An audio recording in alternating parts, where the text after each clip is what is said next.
What are we doing here? Niggas hating early. I just asked the question. I just looked. So we Shout out to my starting. niggas, man. You know, we need laughs. It's gonna be we're recapping some hateful shit today, so we need to start off the day with some laughs and some good energy. So that was needed. Um, oh man. With that being said, appreciate everybody. As always, this is a group chat podcast. I'm joined as always, my man to the left of me, new setup, standing in at. Well, y'all just gonna get their measurements. Let's see. I know these ones. They gonna say I'm not from California because I don't know this nigga's height. Let's see. Standing in at damn nigga, how tall is he? Oh, there you go. Standing in at 5'5", undisclosed weight. Tony is in the building. How we doing? Five was crazy. That nigga said 5'5", undisclosed weight. It's hilarious. That is hilarious. I'm okay. I'm not 5'5", but I'm all right. We got my man. Hey, wait a minute. You can't make. Is this okay? Then we got to the left of Tony. Will is in the building, standing in at 5'11", self-proclaimed 6'1". Self-proclaimed is crazy. Fuck what the doctor. Fuck what the doctor said. Fuck all the tools they use to measure height. Self-proclaimed. I just looked up the height of the two niggas we talking about, and the one just popped up said 5'5". The other one popped up 5'11", but said he's 6'1". And I'm like, how you gonna try to tell the world you 6'1"? You know, how's the internet gonna tell you he 5'11"? Like, how do you decide who to believe? Oh fuck! I don't know if I've ever said that on here. I got the DMV the last time I had to go get my license when I had to take a new picture and dude asked my information or whatever. And at the time, I don't know, that's 2 times ago for my license, yeah. So I'm 22. A dude asked for my information. I'm just like, oh yeah, I'm 6'8", whatever. And he looked at me like, stood and was like, you ain't 6'8". And I was thrown off because I'm like, I've never had niggas question my height. I've never been like, I'm always just like, yo, this is how tall I am. And niggas just believe me. No, because you like the type of tall to where niggas are gonna believe whatever you say. Like, you could say That's what you I'm saying. 7 feet. You could go around telling niggas you 7 feet. They ain't gonna know the difference. That's what I'm saying. And like, bro was like, nah, you not 6'8". And I was thrown off. And then he's like, you definitely 6'9". And I'm like, how you just know that? Like, how you just know the difference looking at somebody like, nah, you ain't 6'5", you actually That's how six you know four. Like, he was a drug dealer in the past. He could eyeball it. I sat there and got remeasured literally, and they're like, yeah, no, you 6'9" now. And I'm just like, all right, nigga, whatever. He could eyeball the fact that he could eyeball an extra inch is crazy. I got both my licenses, my first 2 licenses. I'm like, the one I got 18, the one I got 22. At 18, I'm 6'8". At 22, I'm 6'9". And I'm just like, bet. I was like, What did that extra inch do for you though? nothing except make it You more. know, he Except I had to put it in remember his it. bio.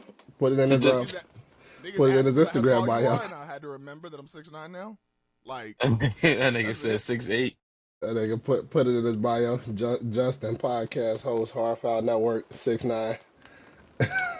Like, I Ball is life. Some nut ass shit like that. hey man, The fact that you ain't got ball is life in your bio is crazy, Justin. do you know who I'm friends with? Do you know what the type of shit niggas would say to me if Ball is Life was in my bio? No, I'm saying the Do fact you that know the ball kind of really shit niggas the would say fact to that you me? 6'9" and ball ain't life. That's crazy. Hey man. Speaking of Ball is Life, we got a lot to talk about today. Going through here really quick with the NBA playoffs. Both Tony and I, we decided to bet on James Harden again in the year 2025. Our bad. All right. Sometimes you just think shit gonna change and it don't. Uh, I just now asked this last week as well. We'll go with the bigger surprises. Obviously, I think right now, biggest surprise of the first round got to be Wolves over Lakers as a consensus. Like, I feel like the majority of people had the Lakers over the Wolves. We rolling. Yeah, I Well, mean, yeah, that's what niggas said, I I'll guess. I'll leave that TBD.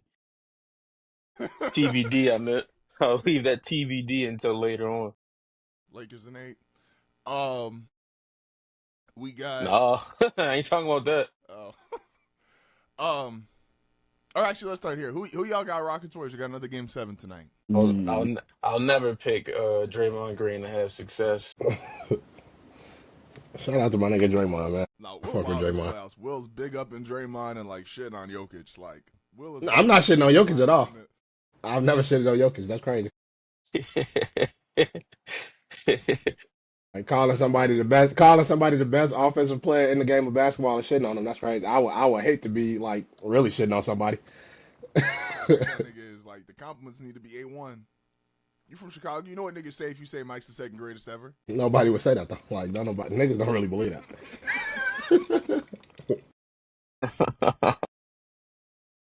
So Tony rolling with the Rockets. I'm sticking with my pick, which is Houston before the series, and then Steph decided to put on his superhero cape for a couple games and fuck my shit up. But I still got Rockets in 7. Will, who you rolling with? Well, you rolling with Draymond? I don't think I'm rolling with Draymond, but shout out to my nigga. That's my nigga. I fuck with Draymond. I think I got the Dray, Rockets too. Draymond Green with the 3 for the win, and that bitch just clank off the rim like what they say at the buzzer is good if it goes. that shit sound like a shotgun blast. Boy, oh boy. It don't even sound like far left. Niggas ducking the ball. Glass hard as hell. Hey, Yeah, I think I mean I think it can still go either way. I don't know how big of a factor like some of Houston's inexperience may be, but I think they may pull it out. Like I think I had the Warriors initially, but I don't know. I think losing 2 in a row don't bode well for niggas. they got Houston got NBA champion Fred VanVleet. That's all the experience you need. I forgot. I'm not even gonna lie. I forgot Pascal Siakam was on that team. Like they was talking about him on the podcast, and I just dead ass forgot Pascal What you Siakam. mean? Like what you mean? In my head, like when I was remembering, I was just like, it was just Kawhi and some homeless niggas just won the title, and I'm like, Nigga's crazy. Pascal was on this. I was about to throw. I threw Kawhi when we talked about like niggas. Pascal that brought Siakam to the finals. 31. God damn. God damn, when the fuck did he get? When the fuck did he come into the league? Shit, niggas ain't no 16, Siakam. 17. Niggas ain't no Siakam until he was 28. And the nigga's 31. That year they won the championship. He won most improved. I said Kawhi took some homeless niggas, and so he took Fred VanVleet. I don't like you calling Pascal Siakam a homeless nigga because he from Cameroon. I ain't saying it's because That's wild. That's some wild shit. That's right, especially coming from like a mixed breed nigga. Like that's crazy. This what I be meaning though when I say like who more likely to get us canceled. Like it ain't me. I don't get on here and spew racism. Like That nigga mixed breed got me intense. like we choosing violence today. like Will is ready. disrespecting a melanated nigga like Pascal Siakam and you like Will said I got 81 head. half cream, half coffee and shit. Like that's crazy. Shouts out. Oh fuck! I don't even know how to respond to that. You should. Apologize to the people of Cameroon. We got the Rockets in 7. I guess early picks. Before we get early picks for the second round. So we got Thunder Nuggets. By this we'd have Timberwolves, Rockets, Cavs, Pacers, and Knicks, Celtics. We can start on the East because that's probably easier. Cavs, Pacers. I got Cavs in 5. I think the Cavs are gonna boat race them niggas. Give me I'll say Cavs at 6. 6. Yeah, give me Cavs in 6. Although shout out to everybody. Like what did you? Real question. Sorry, not to break the pace here. What was John Halliburton gonna do? like what? That's that nigga name. First of all, listen. The way I killed that nigga for real. Like what was he gonna do? hey, Giannis like one of them niggas. You gotta watch Giannis because he like an aggressive nigga. Like, but you won't know it until he get up on you. Like he had old boy when he had his hand at the back on the back of his head. He like one of them. Who was that? On the Pacers who he fucking grabbed up by the head. That was Ben Mathurin, wasn't it? Yeah, Ben Mathurin. Yeah, Ben. The way, listen, they can grab your hair like that. That was Giannis telling you, I can kill you with my bare hands right now. Yeah, the pre-workout. That's the pre-workout. Giannis was off the pre-workout. He like, I can kill you with my bare hands right now. It was like Ben is 6'8". And I don't think niggas realized. I'm like, yo, Giannis had his whole hand around like a 6'8" human's head. I'm like, Tyrese Halliburton's dad don't even look like he's 6 foot. I'm like, yo, this nigga will really die. Like, what did you think he was gonna do? I want to know what he said, to be honest, like, Giannis said he because was you telling him, you "Fuck could that, see you don't him want me." calculating like the crime levels. Like, if I do this, it'll be this punishment. He's like, I know Malice in the Palace. Niggas got 6 games. About to start the season over again. I'll take a quick 10-game break to start the season. Okay. Like, I ain't got shit Nah, else to you prove in the regular season. Giannis, you could tell Giannis one of them niggas you don't want to make mad. He'll choke a nigga out on the basketball court. Like, yes, indeed. Them niggas was hooping barefoot. Leave that nigga alone, man. Knicks Celtics. I already stated my opinion. I got Celtics before. I got the Celtics. I don't know if I'm going 5 or 6. I do think the Knicks match up with them pretty well. I just don't think they good enough. I think I just think if you do a player by player type of thing, it's like I think they do match up pretty good against them. That shit's dead after the starting lineup though. Because I agree, like the Knicks got 5 good starters, but like Pritchard, Al Horford, like the Celtics bench is just way better. I mean, but that shit all about like rotations and shit anyway. But I got the Celtics. Uh, 6 games, Celtics in 6. What worries you the most as a fan? What worries you the most about the like if the Knicks theoretically were to pull off the upset, like what do they got to do that? Uh, nothing worries me about any of these teams. Fair, fair. Neither of these niggas can beat the Celtics. The Celtics can beat the Celtics for sure, but Like Tatum just like straight up just don't show up on the bus. Like that's the only way they lose. uh, If that nigga or like never he go get fucking twist the ankle or something, But other than that, these teams ain't that good. Like they just not. Then, but that's what I'm saying. It's like I think they match up good with them, but it's like they just ain't like they just like still they not like it's a good matchup when you think about it, but it's like the Celtics still got like the advantage. I feel like 1,000%. Thunder Nuggets. OKC should win in 6. I'll OKC be should win in 5. This shit going 7 though. That's I found myself. So I picked the Clippers to win the series against the Nuggets before the playoffs started, and I thought the Clippers were the better team. But like, you ever watch a game and you just kind of find yourself like subconsciously rooting for a team or rooting for a player? Once that shit got to like game 3, I was rooting for the Nuggets to win. The Thunder should win this pretty convincing. I think they're way better than the Nuggets, but I'm just not going to say. I'll say OKC in 6 is an official pick, but I ain't putting shit past the big nigga from Serbia. I had a I talk with mean brothers that think his brother's too unless hot. somebody over there, unless somebody on the Thunder turn it to James Harden, I think they gonna get the job done. Like I don't give like I when I was looking at that shit, I'm like, all right, my nigga, you got 13 assists. We need you to put the ball in the bucket though. Like you, this is what niggas need you to do. Like I don't give a fuck about you passing this ball. Score some points, nigga. Hey, shout out though, Price Picks that under for James Harden Game 7. Just I saying. really hate like how James Harden is going to be remembered as a basketball player.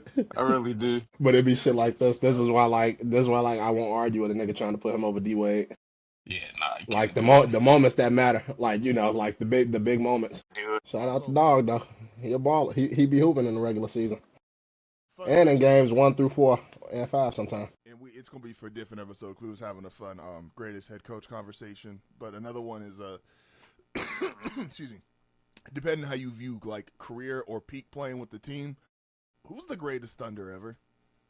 Like we don't have time to have the full convo right now, but like who's the greatest Mhm. Thunder ever? You saying like just the best player to play, or who had like who had the Best. Who has highest the peak best while they were career there? as a Who has the best career as in the Thunder jersey? I think it's gonna be. I think you're making arguments for both. Like I could say KD's the best nigga to ever put on a It's either basketball KD court. or Russ. Like I mean, KD is the Best. best Thunder ever. that's what Russ I'm is the saying. greatest Thunder ever.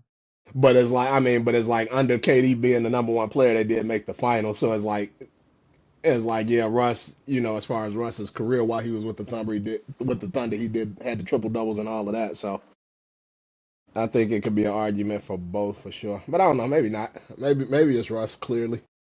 Because then SGA gonna have to put himself. You gonna have to put SGA in the conversation in a few more years if he keep up what he's doing. Yeah, that's true. Like, No, I'm not. I'm not. I'm not letting it. What's his name? What's that nigga name? Uh, what's the GM name? Uh, uh, what the fuck I is this forgot nigga who it name? was. The GM for the Nah, Thunder, right? Yeah, I keep wanting to call that nigga Sam Hinkie, but it's not Sam Hinkie. Presti. Yeah, Sam Presti. I was gonna say I knew I'm it. not letting him Yeah, get this shit off no more. I'm not letting him get away. He not gonna keep getting away with this. Like, it's no. You got to win a championship at some point. Like, I just can't let you keep niggas keep having this whole like Presti's like a genius situation and like there's no title. Paul George was what, third in MVP? Nothing. Russ MVP? Nothing. You had Russ, KD, and James. You traded James for no and reason. Surge. Sure, nothing. Like, shout out like Terry this. Hilson. He can't. They can't keep doing that shit, bro. They gotta win the title, bro. I agree. And it's It's not just even like on the players. Like this is like he's got to put together a team that can win a title, and he has that now. No, I agree, and especially because like, again, that's another one of those like you gonna look back at like all the niggas that wore OKC jersey for like a 15-year stretch, and it's just gonna be you end up with like 8, 9, 10 Hall of Famers. Um, Insane. Timberwolves will be Timberwolves, and we all think the Rockets are winning.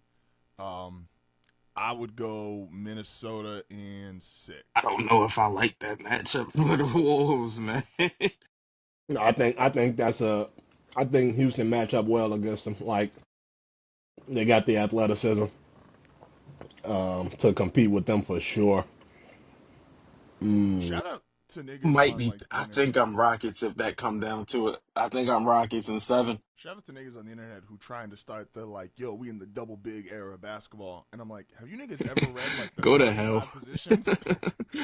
go I'm like, go to hell.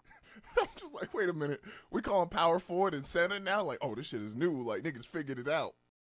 You know how the game is, man. I just LeBron fucked a lot of shit up for niggas. Like, cause LeBron was obviously like he was so great, shit didn't matter at his peak. It was like, man, look. All right, so that's what we got for the second round. Also, I don't want to miss up on it. Before we get into the topic of the day, I want to say shout out to Greg Popovich retiring, one of the greatest head coaches in the history of sports. Fuck just basketball. Greg has a record that'll probably never be touched again. That nigga went to the playoffs 22 consecutive seasons. I know it's technically tied, but if you look at just the modern era of the game, like, bro, LeBron just finished year 22, and to a lot of people, LeBron's the greatest player ever.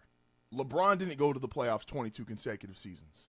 Shout out to Greg Popovich, man. He's going to transition. Obviously, a lot of this is due to health issues and the scares he's had over the last year, which forced him to retire earlier than he probably wanted to, or at least retire from coaching. He's now going to go in the Spurs front office. But shout out to a legend, man. Shout out to also an underrated championship. Like the 2014 Spurs, like the way they lost in 13 and then to come back and beat the exact same team that ripped your heart out a year ago, a lot of teams can't do that. So shout out to Pop, 5 titles, 22 consecutive seasons, the most wins in NBA history. The resume speaks for itself.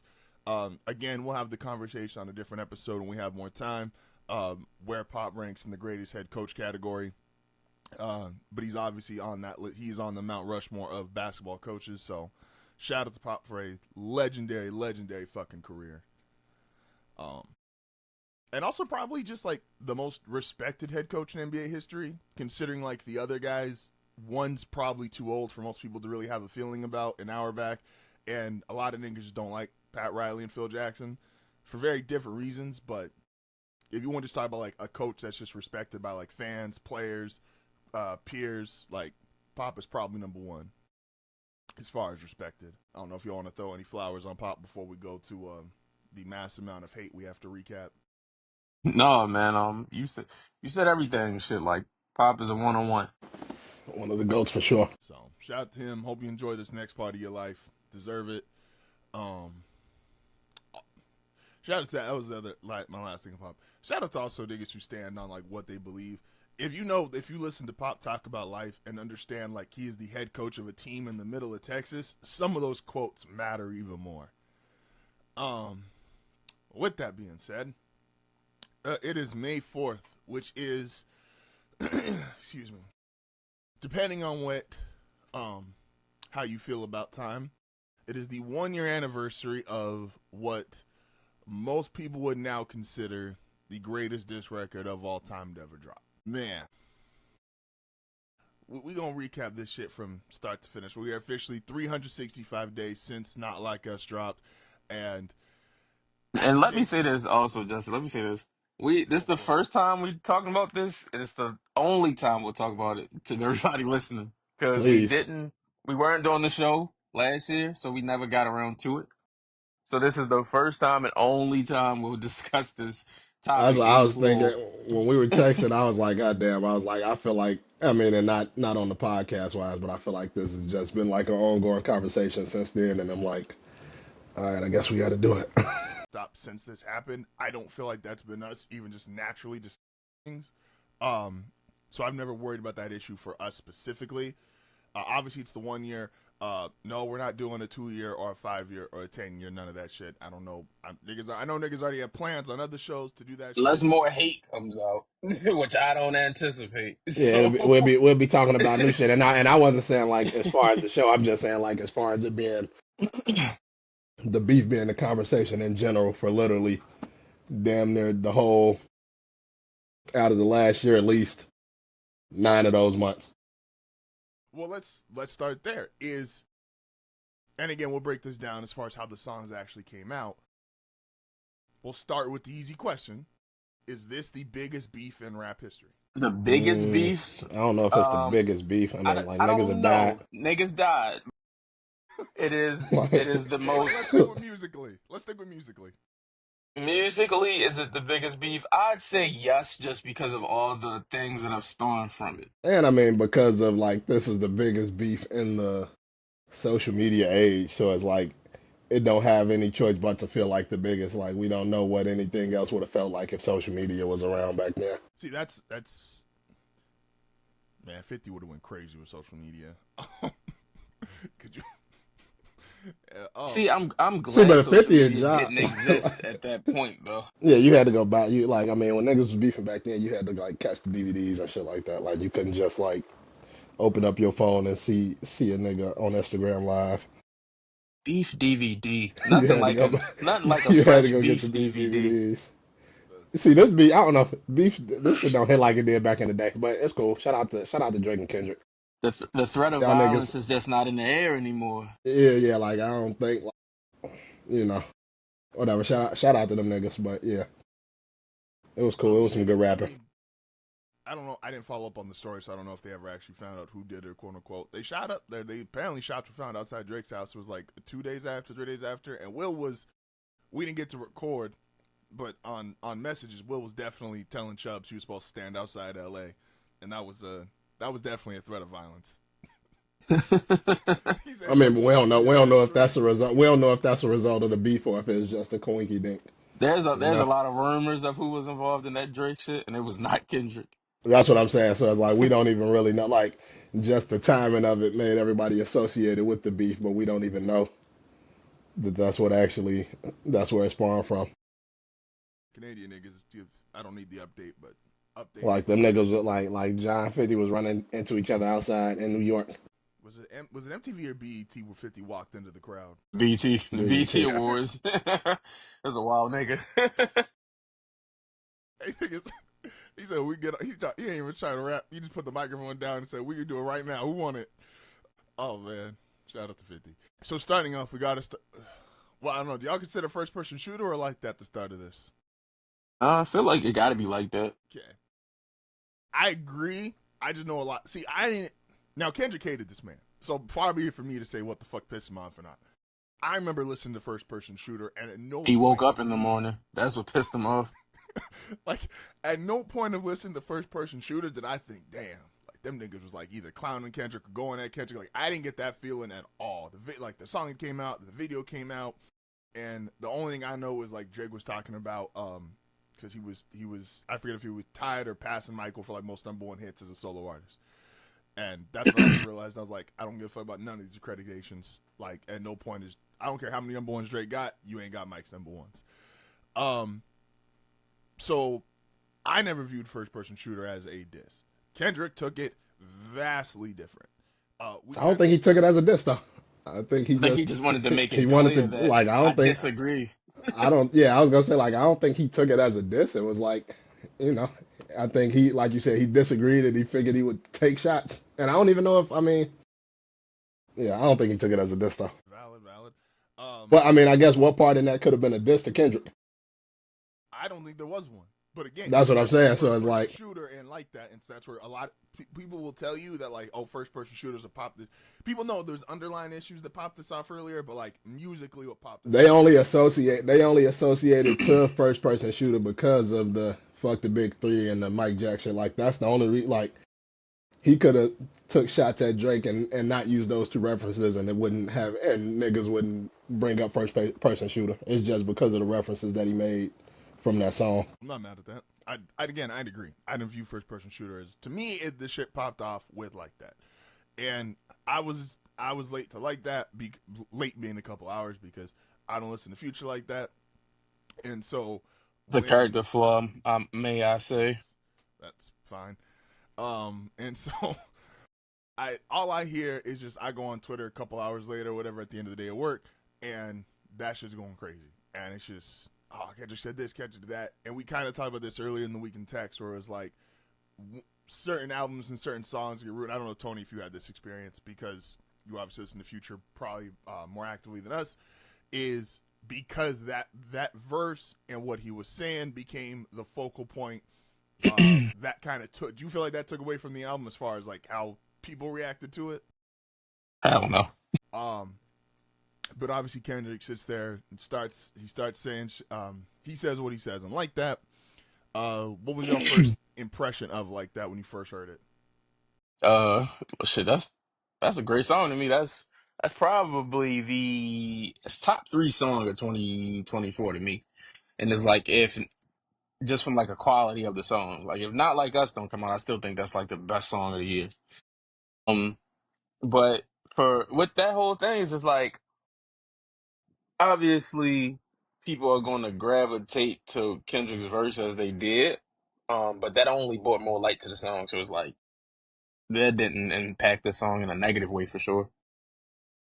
And for as far as Kendrick verse go, like that verse is very good. Like it's a very good verse, but because of what he said in it, it takes it Mm-hmm. to another level for a lot of people. But we would see as these records went on between these two people that he had a lot more to say. That's a fact. Well, what did you think when you first heard like that? Mm, kind of the same, and I think like I talked about in text, I'm like I think the first thing that I heard was like on Twitter when it was like somebody had just they had just a part of Kendrick's verse on there, so that's kind of what I heard before I even actually heard the full song. As far as the song itself, like Tony said, I think it was a good song. As far as the diss, I think it was a good verse. I think the disses were cool, and I think um, kind of like Tony said again, the disses kind of took that, kind of took it to a new level as far as where people have that verse ranked, but it wasn't like, oh my God, I can't believe he said that. It wasn't anything like that by any means, but fire song, fire verse, Nah, way to get the shit kicked off. yeah, and I know this was a commentary I've heard before. If you diss someone, does it got to be on your own record? No. Nah, niggas make up rules as they go. That's okay. I'm glad we all agree on that. Like niggas you gotta decide either it ain't no rules in beef or it is rule. Like you can't say it ain't no rules and then say, well, you got to do it like this. Like you kind of got to just pick a side. I agree. Especially when like I think it especially doesn't apply to like Kendrick Lamar don't need somebody else to like get a song heard. Like it'd be one thing if you were like a brand new artist and you got for whatever reason like hooked up on like a bigger artist record and you said some shit that was crazy. All right, you trying to just get out there to the masses. Kendrick could have released this shit as a freebie and it just would have been heard. Um From there, we then get the first response from Drake, which is push-ups. He's kind of going at a bunch of different people, which I think long term This would be hurt April him. 13th. I think long term, this is one of the things that fucked Drake up. Is that he went so hard into this 20v1 narrative that Kendrick let you know who he hated. And yeah, some of his homies got side shots because they're the dudes who stand next to him. But Drake kept trying to, like, in almost every single one of these songs, go at everyone all at once. And Push Ups was dope. Like, I'm not going to act like Push Ups wasn't dope when I first heard it. What he was doing, and then, again, leaving time at the end for the record to loop, which obviously went into the next one, and we'll get to that. But Push Ups is hard, but I think one of the strategies that failed Drake was trying to pull this 20v1 angle, even if it was 20 niggas that hated you. Like, there's one dude who you really got to look at and be like, all right, this is the battles between me and you, and let's keep this shit one-on-one. Y'all, what do you think of Push Ups when you first heard it, Tony? It was fine. It was fine. Thought he was spitting some good shit on there, but like for me, like you were saying, this whole narrative of like y'all ganging up on me, it just never landed with me during that whole time because for me, when you look at the people that I ain't gonna say district, but the people that generally had negative things to say about him or just did not fuck with him around that time. It's like nobody else in when you talk about rappers or people in these entertainment industries, nobody else has issues with these people. So what are you doing for all of these people to not fuck with you? Yeah. Yeah. Like, yeah. Will? I mean, I think Push Ups was cool. Like a lot of these records I haven't listened to like outside. I mean, I guess really outside of Not Like Us and probably Family Matters is probably the two that I did listen to the most. I remember when I first heard it, I was like, like it was kind of, it was like whatever. It was a response. I didn't think it was like, oh, this shit fire. Like Tony said, he had a couple of lines in there, but it wasn't like, oh, this shit hard or nothing. It was cool. And I want to make sure I have my dates right. Like it was funny. It was like you had like some like little funny shit in there. And this it leaks on April 13th. The official comes out on April 19th along with Taylor Made. Before we get to Taylor Made really quick, I want to hit the quick sidebar. So because Drake went to this 20v1 angle, the other two who volunteered songs into this, one of which the world didn't seem to care, and the other which backed out, obviously. We'll go with the one the world didn't seem to care. Ross responded. I liked Ross's record. It got overshadowed immediately and just kind of got pushed to the side. But overall, like Ross was to me it was quick, it was efficient. He got his point across. He said, "Fuck you, I don't fuck with you no more," etc., etc. Again, I liked Ross's record. Did y'all listen to Ross's record literally like more than once, like in real Um, time? I probably listened. It was Champagne Moments, which came out the same day as Push Ups Leak, April 13th. I fuck with the record. It was cool. Ross did what he's supposed to do. He responded. He got his shit off, and that was it. Yeah, I think I would say. I guess even with this one, I would say the same. I think I listened to it maybe once or twice, like within those first couple of days where it came out. But I mean, yeah, like Ross can rap, like, and I mean, Ross is great at picking beats, so it's like it was cool. It was cool. This just solidified to me. I'm like, this is how like again the whole 20v1 angle, and I'm like, bro, this is between you and one other guy, and the world's not even really trying to listen to it outside of you and one other guy. Because again, Ross' record was dope. I liked it a lot, but it was here today, gone tomorrow, and boom. And then the controversial record from our third competitor, Cole puts out 7-minute freestyle. I remember I was talking to Will the day that shit dropped, and I don't remember if it was if it was. I don't remember if we were testing Yeah, something out on seven Zoom or if we were 7 minute texting. We drill. might have been recording. I think we might have stopped recording Seven to like seven listen minute to it or drill something. came out April 5th, so that came out before Push Ups Leak. Yeah. I will always stand on whatever reason Cole in his heart felt like this was not for me. Cool. Respect it. Understand it. Though, you do you. Cole was ready to fuck niggas up just on some music shit. And I stand on that, and I will believe that until the day I'm no longer here. Cole was ready to go if it was just music. Cole learned it wasn't just music. Cole said, I'm good. I got a family. I got my soul to protect. I got my happiness. Like, y'all niggas going to a place I want no part of. If it was just music, would have barred the fuck out of niggas. What did y'all think about 7 Minute Drill when you first heard it? You can go ahead, Will. I thought 7 Minute Drill was fire. I fucked with 7 Minute Drill. It's kind of interesting the flack that it gets. Like in hindsight, like niggas be talking about it was like niggas say that the record wasn't good and shit like that. I thought it was dope, and I think a lot of it is because when he, I guess the way he talked about Kendrick's albums and stuff like that, they try to give him flack for that, and it's like even if he didn't really believe it as rap, like I mean, we watched both of these niggas get on record and lie for however many weeks they were going back and forth. So even I if hated even if to even see if it was Cole a releasing lie, this shit.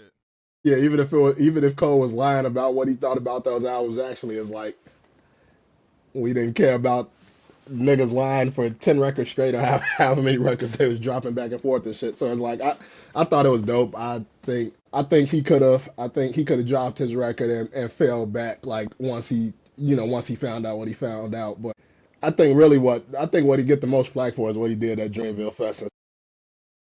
He could have just fell into the like did the Homer Simpson meme and backed into the bushes and not said shit. Like Ross dropped his record and then it was like, that was pretty much it. Like, no more records to come from it or nothing like that. So he could have dropped his record, got his shit off and kept quiet. Like he didn't have to get on. And I think that's the biggest thing. I think him kind of doing that whole apology and all of that stuff is really what he get more flack for. And I mean, taking the record down, of course. But I think had he dropped the record and he realized what it was, even if he would have had a conversation with Kendrick on the side or whatever and said, I'm getting up out of this shit and just got out of it. I think that would have been more appropriate than what he did. But shout out to my nigga. Kendrick played that Thought nigga in the the preview of Meet the Grams. Cole I said, thought the "Yeah." record was cool. I thought 7 Minute Drill was cool. Like I thought Cole was spitting on it. Um, but it's one of those things where I didn't like what Cole did. Like that's my guy. Like that's my guy. So it's like I didn't necessarily like what he did, but I don't hold against him because You what saying you don't like what he did as far as like the apology and shit? the apology. Yeah, Oh, yeah. yeah, that's kind of what I'm saying. But yeah, But where was I going? So looking at that shit, now I knew this from the start because J. Cole and the whole trio of J. Cole, Kendrick, and Drake is just very like it's a super pick and choose type of fan base for each person. So it's like I already knew that going into this head cold, like if this was gonna be a thing where it's like, hey, we going at it, everybody picked a side already. So it's like nobody. It didn't really matter what Cole did, whether he dropped a record or not, whether he retracted what he said about the shit or not. It's like everybody's going to decide what they wanted to decide. As far as the record alone, I thought it was a dope record. But him long term, we'll never really remember that he was in this shit just because of so much happened after that. Because like I said, this is April 5th. This is something that didn't really. It's not. It hasn't ended. Honestly, it hasn't ended. But as far as that span of time, that shit lasted until like July 4th when the Not Like Us video came out, and we'll but get to that's that. that's why it's like it's crazy that it's been a year though because like, and I think part of it is because niggas have been talking about it since then. That's why, like I said, I'm like They having keep playing. a They keep year. playing. Not even the song keep playing, but like the Super Bowl was just in February. Like, Yeah. so it's like if in your head if you wanted to think about when the shit kind of ended, you would think like, all right, the Super Bowl was everybody was waiting for the Super Bowl to kind of come and go and see what the results or what happened when that came and went. So it's like even though it was a year, but it really like I mean it really felt like it was just what 2.5 months ago. This nigga doing stadium tours. They got new presentations and dances with this shit. It's that record is going to live for a long fucking time. I I will say this because he's going to start playing a lot more to Tony's point into the next couple of records. Stan culture was on full display during this whole shit. It also funny story, and I'm not going to mention names because this guy's my guy. For anybody listening, no, it's not Matt. It's going to sound really obvious. Like it sounds like I'm talking about Matt. It's not Matt. But this is where I learned. I was like, I no longer. Tony's going to kill me for this. I super didn't give a fuck about white people's opinion on hip hop after this because I heard from a friend of mine after the next two records that we're going to talk about he was like, "Yo, Kendrick won this shit already," and I was like, "Damn, nigga, you already got him as the winner, like we could let the records play out." And he's like, "Well, we know Drake's lying, and we know Kenny didn't do that shit." And I was like, "You just call this nigga Kenny?" Man, wipe your No, mouth. like when he was doing when he was literally trying to get the Kenny shit during when he put out Damn during that whole year, and he was calling himself Kung Fu Kenny. Niggas never called him Kenny. I was like, and we don't know either of them. Like, I'm not saying, again, the stan culture that happened during this, and the people that suddenly wanted, like, well, we need facts and truth telling in hip hop. Let me tell y'all, if you need facts and truth telling in hip hop, go find a new genre. Because these niggas have lied to us since day That one. genre, stop listening to music. Like, If you think niggas don't lie in country songs, rock and roll, like if you think niggas don't lie, period, you lost your mind. that's what I'm saying. I'm like, bro, like, it was the stand culture was fucking nuts during this whole thing. And I think Tony just said it. A lot of people made their decision on who won pretty much off like niggas from Like That. Niggas said Kendrick won, and from push-ups when Drake, like once they put out like their first record, it was like, oh, they won, like blah blah. Like nobody really let this shit, I feel like, play out in real time. Or at least the internet. And the internet didn't let the shit play out in real time and actually be like, all right, who actually had the doper record? Because really, until Not Like Us came out, I was like, all right, this is a fight. And then Not Like Us came out, and I was like, all right, this was a fight. And That then shit this was nigga just that shit wasn't no fight at that point either. But we'll get there. we'll get to that. We'll get to that. Excuse me. So that's Cole and Ross inclusion. So then we get probably the most controversial / worst song in the beef. Drake puts out Tailor Made. Yeah, he was on the ropes. Mind you, Kendrick ain't dropped a song yet, but the boy was on That the was ropes. The this boy was on the whole ropes. if he just doesn't put it out, we got an entirely different stance going into Euphoria. But like that song, like you pushed yourself backwards. Like you came out push-ups is cool. Push-ups got you some momentum. Like I remember even Charlamagne was talking about like, yo, push-ups got Drake in the lead, like Kendrick got to respond. And then you decided to double down in a way that this was the first time Culturally Clueless kicked in on Drake's side. Of like, you did that shit, and it was like, I think you could have got the point across in a different way. Like, if you want to do some shit where, like, the idea of, like, West Coast legends trying to clown him because he's not responding, you could have done that shit in an entirely different way. This was the first time I think Culturally Clueless was starting to kick Drake's ass. That brother used AI Tupac to say, talk about me as a pedophile. I dare you. Nigga said, all right. If you want. That was Niggas was nuts. like that was happening anyway. Just in case at least you know it's happening, but it was happening regardless. I like Snoop. Snoop's reaction, you could tell, like, I know Kendrick got mad at Snoop because Snoop retweeted it, but you could tell Snoop was high because Snoop even reacted to that shit like, nigga, what did I do? Like, I said, what? I don't think Snoop. I'm not letting Snoop get that off. Snoop knew what he was doing. Hey, man, Snoop was chilling. The Legends wanted no part of this, man. Like, the Legends was just out there chilling. Like, niggas wanted, like, other people to step in. Like, no, this ain't their fight. Like, let these two niggas go at each other. Like, they hate each other. Let them go fight it out. The Legends were staying out the way. So Taylor made, probably, It stunk. again, the It worst stunk. song in the beef. It was, again, whatever momentum Drake had from push-ups, he somehow find a way to shoot himself in the foot and lose that momentum. And this is where we see him starting to like really try to goad Kendrick into responding and really picking at him, which for something we knew was coming anyway. So it goes up on April 19th, same day as Push Up's official release, but it is taken down April 26th because of obvious fucking reasons. Niggas need to stop using AI, especially the AI Mount Rushmores on Twitter. Y'all need to chill out with that. It was funny the first one, then after that, AI gonna kill us all. So then moving on, Kendrick responds in what my opinion, now not like it's the biggest record and it's not debatable, but gun to my head, Euphoria is still the best song in this beef.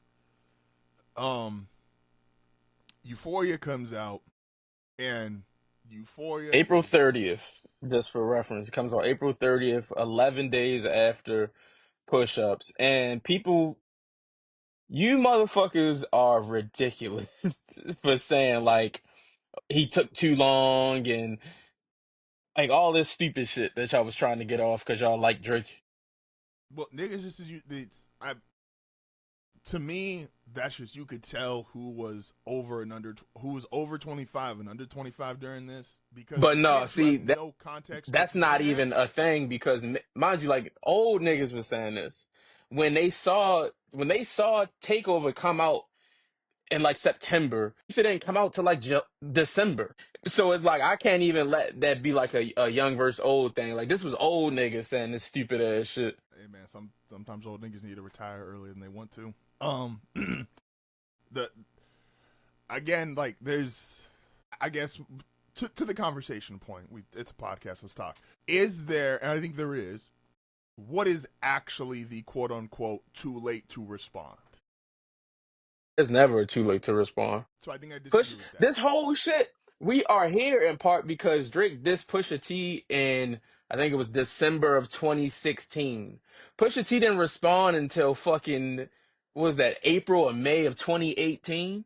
Like Drake just Pusha T on the two birds, two stone shit. I think that was, and I fuck with that song. I think Yeah, that was two birds, one December. stone. I think that was December 2016. Pusha T didn't respond to that until That's he infrared, said this right? shit on his album in 2018. Right, infrared's the record for Push. Yeah.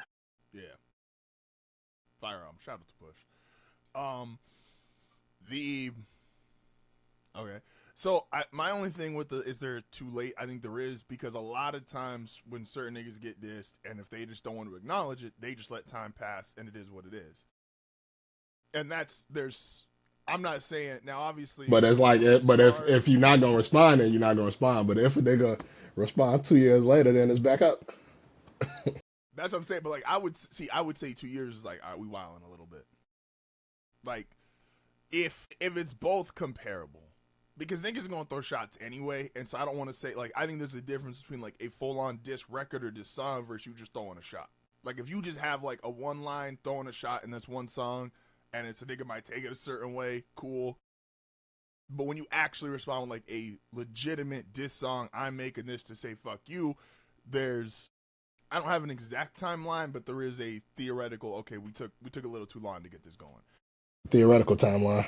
If you don't have, Like if Drake never responded to like that, like to this day, and then he puts out an album at the end of this year, and he finally want to say some shit about like that. It's back up.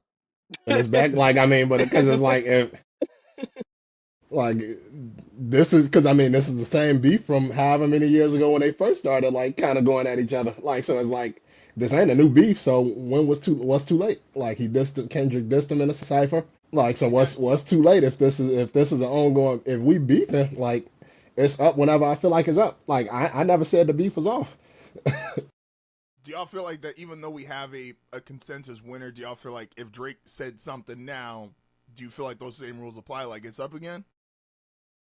Who Sure, said but it like was off? Like who it said it don't was matter. nobody's like like who won the Ja Rule and 50 beef and is it still up? Well, that's why I said musically because that's just a different like that's I know, but even that's now they going at it on social. It's still like a social media thing every once in a while. So it ain't like you know, obviously like yeah, shit happened in the past, but we both heard them tell the story about seeing each other on a plane, what however many years ago that was, and ain't nothing happened, and they still go at each other on social media, talk shit in interviews and all that stuff. So it's still up whenever niggas decide it's up. Like unless we publicly squash the beef, it's beef until somebody die. And like not saying like we gotta kill, like not saying somebody kill each other, but like 50 and Irv Gotti ain't beefing no more. Rest in peace. damn. Cause he, no, I'm not like, but I'm just saying he don't have like, is I nothing get you. I get like, you. I is get no you. response, like no response can come. Like, so it's kind of like beef over. So it's like either they gonna squash the beef or shit is gonna be up until the niggas until the nigga decide it ain't up no more. What did y'all think of Euphoria when you first heard it? I thought Euphoria was fire. Euphoria got better every time I listened to it because the first time I listened to it, I'm not gonna lie, and because I'm trying to answer all these in like because I do think, because we know the consensus winner and we know who won, is I don't want to take away from how I felt in the moment. And like, I want to try to answer as honest as I can. Euphoria, the very first time I heard it, I thought was cool. Like, I didn't think it was crazy. I didn't think it was like, oh, this like the knockout shot, or oh, this gonna be the one to do it. I thought it was cool. I listened to it in the morning. I listened to it again probably like 2 or 3 more times that day. And I think on day 2 of listening to it, I was like, oh, we got something here. Like, the more I heard that song, the crazier it got to me, the better it got. And so Euphoria got better more and more that I listened to it, to the point now where I'm like, that's the best song in the beef to me still to this day. And so shout out to Kendrick for making a song like that, because that is tough. But if you ask me day 1 impression of Euphoria, I was like, all right, cool, we're here. And it was, to me, it was just the acknowledgement of like, all right, niggas is ready to fight with words. We got something. Let's do it. It's up. Like, but my very, very first listen to Euphoria, it was just cool. I kind of agree with you on that though. Like I think my bad to cut you off, Tony, but No, you good, you good. just as far as like my first listen, I was like, I thought it was cool, but like as I listened to it, it definitely got better. Some of the shit in that song is like some of my favorite moments from the beef for sure. Yeah, no, Euphoria is Similar to like that. When I heard that shit, I was like, I didn't take that song as like, okay, these are the greatest things I ever heard, like verse wise. But the energy of that shit was just, it was a different energy that like lets you know that he meant everything he said. like, and it's, and this is why, again, why you kind of have to, like, in my opinion, separate what was said, how he felt then versus how he felt now. Because even some of the shit he said on GNX, where it was kind of leftover lines that because they stopped after a certain point, but he still had like that you could tell he was in that same energy of recording music and still had some of that same vitriol. Is Kendrick was ready for this to be like, Kendrick fully went into this feeling like he was the underdog, because he knew the fan base that he was going up against. And so he was ready to go out guns a like when it really came to what he had in store, he was ready to go guns a blazing, because he knew, even though he's a superstar in his own right, he's got his own crazy fan base, like, you are going against, at the start of this, the number 1 nigga in the genre for a decade plus. And so what he was willing to do, like the commitment and the energy he had, what you keep saying, like just the energy on these records, like that was a huge difference in my opinion for what Kendrick was willing to say and do versus what Drake was willing to say and do. And so again, yeah, Euphoria got better and better the more I listened to it. I will say though, and the next song is cool, I hate what niggas did to the next song. All right, so May 3rd, 3 days after we get 616 in LA. 616 in LA is a good song. It sends a message. It does what you wanted to do, which is he took the angle of like, oh, this nigga kept saying drop, drop, drop. He wanted me to repeat it, that he wanted this really fast follow up. So Kendrick gave him a fast follow up and basically said, bro, I see you. And then I hate what the internet did to this song, because it's called 616 in LA.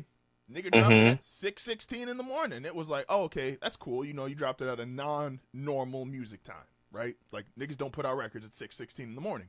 Then niggas decided, and right, what the date is 6:16, right? I'm not tripping. No, date. Nigga, I just said May 3rd. May What? 3rd, okay. It's like, then niggas went. This nigga said 616. This how the internet got me fucked up. Because then niggas went to, oh, well, 6:16 is Father's Day in Canada. Okay, so he calling Drake a bad dad. And I kind of gave a pass to that one. I was like, I get it. Like, I'm not going to say that's impossible to think of. Cool, whatever. And they were going off of, because at the end of Taylor Made, Drake said that shit at the end where he's like, oh, man, you need like a quadruple entendre or some shit. And niggas pulled out the list of what 6:16 in LA could potentially be. And I was sick of y'all about 2 hours in. Niggas was telling me 6:16, like, oh, Pac did this on 6:16, or oh, this shit happened on 6:16. I'm like, Kendrick did not think of all of this. I guarantee y'all niggas who put that big ass list saying this is all the shit 6:16 means, Kendrick wasn't thinking about this shit. Y'all niggas got too much time to be thinking about this shit. Like, 16 is a good song. It's cool. It did what it was supposed to do. shit of it meaning like 39, 40 different things, y'all's bugging. Like, I get it. Again, stand culture. You want your guy to win. You want to be there for your man. It's cool. Kendrick don't know y'all, but he appreciates y'all for them overpriced concert tickets. Shout out to Sister. So yeah, that's what I got on 616 in LA. Like, good song, but niggas just took it like way too far of what 616 was supposed to mean. Yeah, I thought it was cool. I think I guess to kind of add what you're saying, I think stand culture is kind of what made this beef like not as fun, like just from both sides. But yeah, as far as the record itself, like I thought it was a cool record. I thought it was a cool play on like the whole timestamp thing, and then of course we'll talk about what Drake did later in the beef. But yeah, no, I thought it was a cool record. I thought, like you said, it did what it needed to do. He got out what he wanted to get out on there, and I mean kind of going back to back as far as the records go before Drake responded. Tony? I fuck with 616 in LA heavy because I'm always geared toward like a soul sample type of beat or type of song. So starting off with the was the Al Green, I think, and Hmm. then just getting to the rapping. And then it was a short song. It wasn't a longer form song like Euphoria was. So that I like that record a lot, and I thought it kind of put us in the place where it's like, okay, now the ball's in Drake's court, which we would see later that night, him come back and respond. But I thought coming with Euphoria, which was like heavy, high energy, like lot of bars at you, and then kind of slowing it down and just and keeping it a little bit more simple with 616 in LA. I thought that he knew he knew what he wanted to do, and he was playing this game at his pace. He wasn't going to like be rushed. And with those two records being different but still carrying the same energy of like what you expect the rat beef to be, it was a good start to the whole situation. Memes are top tier that day. The niggas who had like detective niggas had Chubbs. They was on Chubb's ass talking about my nigga like that one that's wrapped up in your lifestyle. Niggas looking at Drake during dinner like I ain't telling. Um. So then we get that night. Drake's putting out, which long term wasn't a smart thing to do. You should just let the shit speak for itself. Drake was on Instagram going crazy, throwing out all these different memes, and then he put out the infamous red button. He put out the scene. Excuse me. Kill you motherfuckers. The only thing I'm mad about is I can't do it twice. Going crazy on socials and even telling like he was texting streamers like, yo, stay on, like we about like trying to create his own moment, which again feels weird. It felt weird in real time because it was like niggas gonna be excited and was listening to this record even if you didn't tell anybody. Like you didn't need to go and be like, yo, tell the streamer kids to stay on, yo, put a bunch of shit on social media. Like you could have just dropped that shit and niggas are gonna go listen. So again, felt weird, and I'm trying to be honest how I felt even in real time. I was like, we doing a lot right now. Like we know you gonna drop. You don't have to tell us exactly when, which again worked out in like Kendrick wasn't telling niggas when he was gonna drop. He just was putting out shit. Like that, the Hall of Fame of Twitter. Like go look at Kendrick's like 4-tweet stretch. Nigga was just putting out records. Family Matters comes out. I'm not personally going to let anybody tell me. There's been a lot of revisionists on this record. Family Matters, when I first heard it, was fucking crazy. In retrospect, and I said this too with push-ups, the real biggest fuck up of Family Matters is that the second verse is probably the hardest verse, and you're not really going to Kendrick. Like you should have kept the whole 20v1 shit. Like if you wanted to diss everybody that you felt like wasn't fucking with you, cool. Do that on a different record. Like you want to diss Ross, you want to diss ASAP Rocky, you want to diss like Metro. Do that on a different record. But Family Matters, I remember like watching in real time in my living room. I was like, that shit was crazy. This nigga was rapping his ass off. The video was cool. The beat changes were crazy. Again, that second verse, he was killing niggas. Like it was. I ain't gonna say it to everybody else said, which is like, oh, that's the greatest diss record ever made. I'm like, it ain't that. But this was a crazy fucking record when it dropped in real time. Now, has it aged perfectly? Fuck no. But in real time, I was like, oh yeah, this nigga's ready. Like, this nigga is ready to go. He is ready for, like, again, I thought the red button shit and all this stuff on Instagram was kind of corny. But if that's the record you have to follow up, I get it. Why you confident? And we'll talk about the angle of it afterwards. What was your first impression when you heard Family Matters? Nope. It was fire. I mean, it's like I don't know. I thought Family Matters was fire. As far as all the social media shit, like, I mean, it kind of just is what it is when it comes to that shit. But I thought the record was dope. That's probably maybe my favorite record to come out of the beef between that Euphoria and Not Like Us. Yeah, I mean, I thought it was fire. Like, I don't know. It's like we're trying to like breaking this shit down because I'm like I feel like I've been talking about this shit for a year, and not necessarily like on the podcast, of course, but uh, and then I think just part of the thing with as far as like him dissing all these other people, I think as fans we look at it and say like you shouldn't have did that, but it's like I think from his perspective he I feel like that was more so him showing that like I ain't got the kind of respect y'all niggas got for him. Like I can do whatever the fuck I want to. Like I can diss 10 niggas on a song and still diss them. Like so I think that was kind of a play on that. But I think the record was dope though. I definitely think he probably thought he could, and again, arrogance is one of those things niggas have called out Drake for, like, nah, you was too arrogant in this shit. Again, it's the thing that I think he fucked up the most with is being culturally clueless with the Taylor Made record, and then again thinking you could go at Kendrick plus 10 other dudes all at once. Like bro, just stick with one man. Cause you could put that second verse out as its own thing. Like if you just went at Kendrick and like let's say niggas thought, oh, you put out the harder shit one on one, then you could come back even and be like, oh, don't think I forgot about y'all niggas too, and you could put that shit out as like a Lucy. But I mean, even if he did that, like the verse would be the same though. So it's like if you saying he put out the same verse, like just split it up. That's in my opinion. You just keep 1 and 3, and then again you can let that second verse be its own shit. Just let niggas know like, all right, I dealt with like in from his perspective. All right, I dealt with y'all leader, the dude who y'all decided to rally behind because he could take me out, and if outcomes were different and if Drake had won that, then I could go with y'all whenever I want, kind of thing. But I thought Tony, no. I thought Family Matters was thought it was a great song.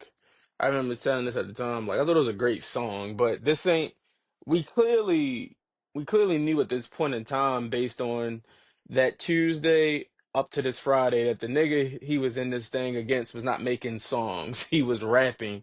And this was just a miscalculated thing for him to do. Like I said, I think Family Matters is a great record. I hate that he wasted that record on this beef because it's going to not only does it get washed out, it ages terribly, and it's not something that it didn't meet the moment. Like it just did not meet the moment. And to to the three different verses, like okay, this first verse kind of gets into it where he's responding at Kendrick, then which is fine. Like the first verse is fine. He's not really saying much. He gets into the second verse where he's really spitting and going at everybody else, and I thought the second verse was great. Like he when he did the ASAP Rocky on that song, I don't really think Rocky deserved it. But Nah, Rocky, anyway, he kicked Rocky's to tooth in, man. to to that is like okay, this is dope, but it's still missing the point that bro, this is not a fucking all of them versus you. This is a you and him. Now they're around it for sure, but this is a you and him. Now we get to that third verse where the third verse is very dope. It's a very dope verse. I really like that third beat switch, but it's just like for this to hold up, we gotta know because it's of course like we said at the beginning of the show, rap and rap beef is all built in just narratives, allegations that we can't never really prove. But the third verse of that song is just like straight allegations, like just straight crazy shit to say. And it's just like, okay, this is cool to rap, but like some like it's only going to hold up but so much, which it did, it just did not hold up at all. Um and I just think that he miscalculated a lot, not only in the beef, but with how he released these records and what these records was about. Like Family Matters is dope, but it just does not meet the moment that was really called for. And that takes us to literally 20 minutes later. Which I want to say really before we say that record, and this is again to the whole stand and truth telling and allegations, is this because this matters. And I think the three of us, like just even talking to each other outside of recording, like have been pretty consistent on like, look, we don't know what any of these niggas saying about each other is true. Now, the narrative attached to Drake, there are some things we've all seen in real life where it's kind of funny and it's like, okay, that's kind of believable. Even if we are to believe every allegation is false, right? Let's say the abuse, the PDF stuff, like let's say all that shit is false, right? The delivery, this is where I think Drake loses it, is the songs, even if the allegations are false, still do the message. And I think in Family Matters, the one thing that falls off towards the end of the record is Drake was really relying on that allegation to hold up like that big shock at the end of the record. Like that was the red button, right? Like This is gotcha moment. yeah, like y'all niggas What we talking believe about, this the Dave man. Free shit? No, the beating his wife, the abuse allegations. To me, at least, The I know the some. Dave Free shit was first verse, Yeah, which Yeah, is yeah. very funny to think about now. yeah, and so the abuse allegations, like yo, let me take this guy who y'all think is this, really well respected good person, and let me tell y'all, no, he's actually a piece of shit, right? Because then what Kendrick does on the next record still gets the job done, even if you want to take out that third verse about the daughter, right? Again, say all the allegations are false. There's no second hidden child, none of that shit. You start a diss record saying dear, you talking about where there's a lack of violence. Could you imagine 15, 20 years ago a nigga starting off a diss record saying dear and then using the name of your child? Like, Real quick, I guess before we even get into Meet the Grams, why I guess from at least from both of y'all perspectives, why do y'all feel like the allegations didn't hold up as far as like the domestic abuse shit? so I don't think any of it's not so much that I tried to play it neutral, whereas like, because again, I don't know either of them. I don't know what anyone's done in their past. No, for Um, sure. And I think we like you said, we were kind of all pretty consistent with like that shit throughout all the beef. my thing is, does the song still work if you take out the allegations being the holding it together? And that's where I think Meet the Grams worked, and I will never listen to Meet the Grams again, because that shit is creepy. But Meet the Grams and Not Like Us still work, even if because like again, the allegations could be false, bro. They sang that shit at the Super Bowl. Like at that point, the allegations don't matter. Like he convinced the public, and so the way Kendrick was able to do that was clearly different than what Drake was able to do. And so if the allegations we just say are all false, cool. If you make enough people believe something, like, not to be morbid What about it, you, but look at you our saying? You president. saying like he convinced the public about the like the PDF shit? Yeah, at least the persona of Drake. Like he got that, he was able to change the majority or the masses' opinions on the persona of Drake. And Drake was not Gotcha. able to change the masses or the persona of Kendrick. And I'm saying just keep that shit, say it's all fake or say it's all false. Because again, No, these for niggas sure. don't lie and rap anyway. I don't know if you had something you wanted to add to that, Tony. Oh no, I think you hit it. Um, so yeah, so 20 minutes later, this creepy ass song comes on.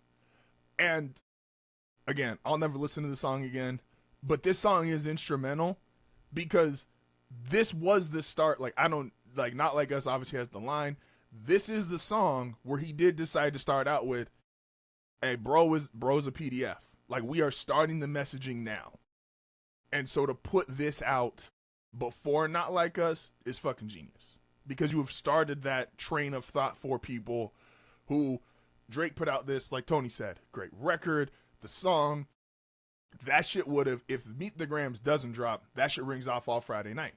And it's this high energy record, perfect for a weekend. And Kendrick said, fuck your weekend plans. Like, we getting dark, scary, and heavy in this bitch.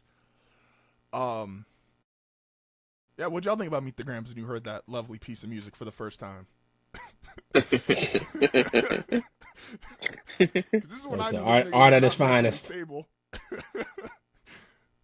Like, you want to talk Um, about this nigga sits in a dark room. yeah, I mean, I thought it was like I don't even remember what words we used at the time because we were definitely up tweeting about the shit when it dropped. I mean, not tweeting, but texting.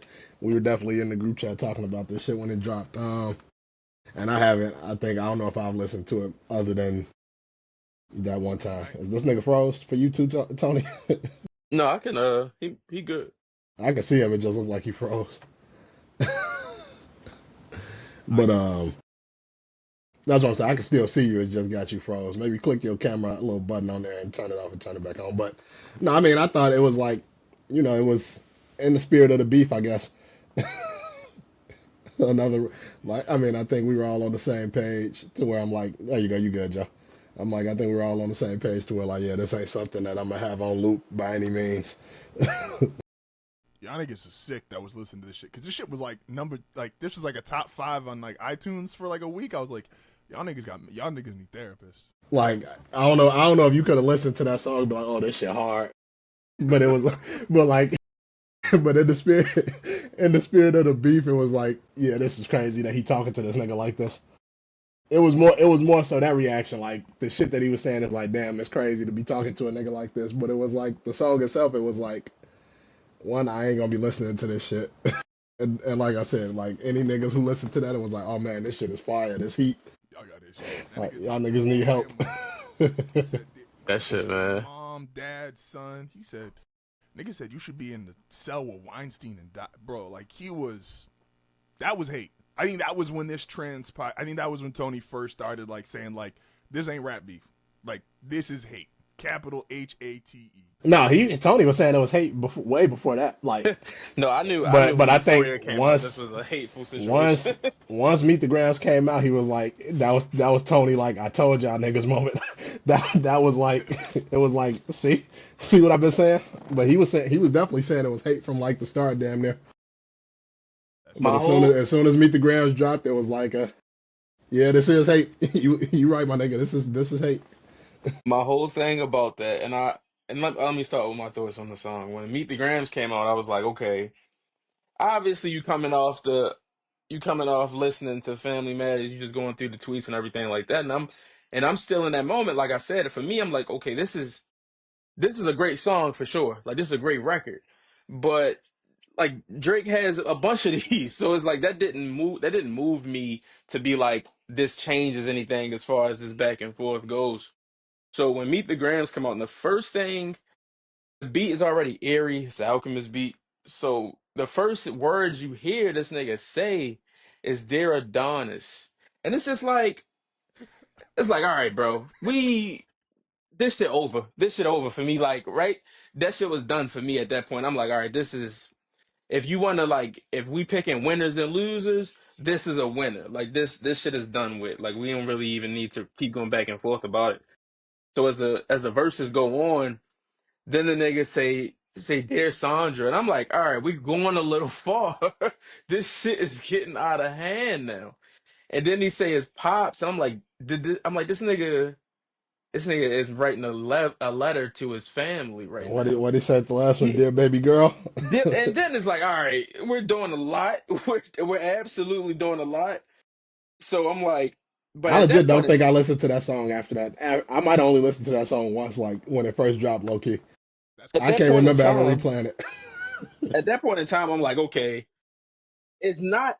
At that point in time, based on everything we know about Drake, is like it's not too far fetched to think this nigga got a daughter somewhere. I'm like, again, that ain't our business, but that's not something that's like you could just dismiss it. So I'm like, okay, but like I said, that shit is just Why you so said why you said they far fetched?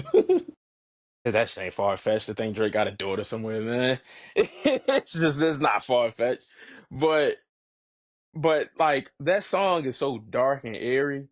And at that point, like you were saying, just like kind of confirming the idea that like this ain't a rap thing. And for me, I was like, feel how you want to feel about Cole. Feel how you want to feel about Cole. But don't say that, oh, Cole ran away. Cause I'm like, nigga, I would run away. I So would I think and that's why I said like with Cole, like I think he could have just fell back and everything would have been cool. Like niggas probably would have talked about him not responding again or something like that, but he wouldn't have got like the apology. I think is why he get more flack than just fall. He could have just fell out of the beef and niggas would have got over it. Like, but I think the apology is really what made nigga was talking about he couldn't sleep at night and shit. Like that's the shit that got niggas kind of looking at Cole crazy. It's If and everything Kendrick say.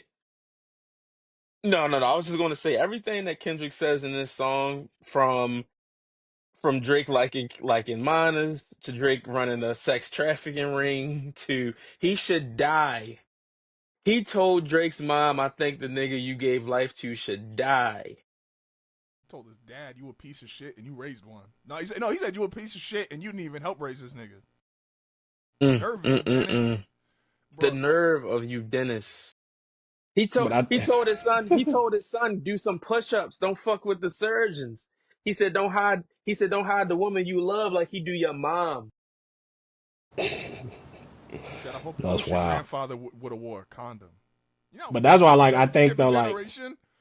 Like, I yo, I think wish you I think this beef can be. I think if you talking about like musically and who you felt rap better and shit like that, I think it can be debate. I think niggas can have that debate, and I think for the people that want to debate that they feel like Drake won the beef, that's kind of the argument that they'll use. They feel like Drake rap better, and I don't think that's far fetched. But I think when you going into the beef with a nigga that hates you and you not coming from a hate like you think the sport, you still think it's sport.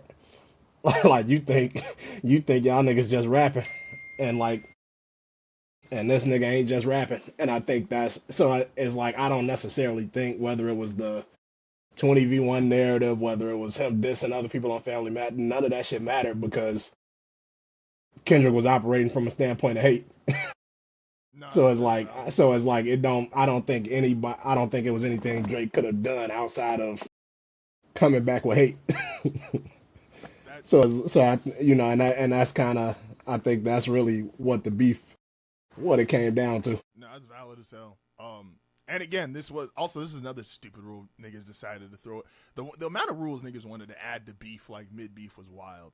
Because It's then it very became funny. this thing of like, oh well, we know that shit was pre-recorded, and that's the only way he could have done. Like, my nigga, is you just know it was pre-recorded, or now we can't have a I don't even record care playing whether it. it was pre-recorded or not. Who gives a shit? It's a fact. The more disturbing thing is, yeah, okay, that And shit it's was like I'm not pre-recorded. arguing about Meet the Grams. Like That's I'm not having an argument about that ain't the heat that like came from the battle. Now as far as like you talking to a nigga like that is crazy.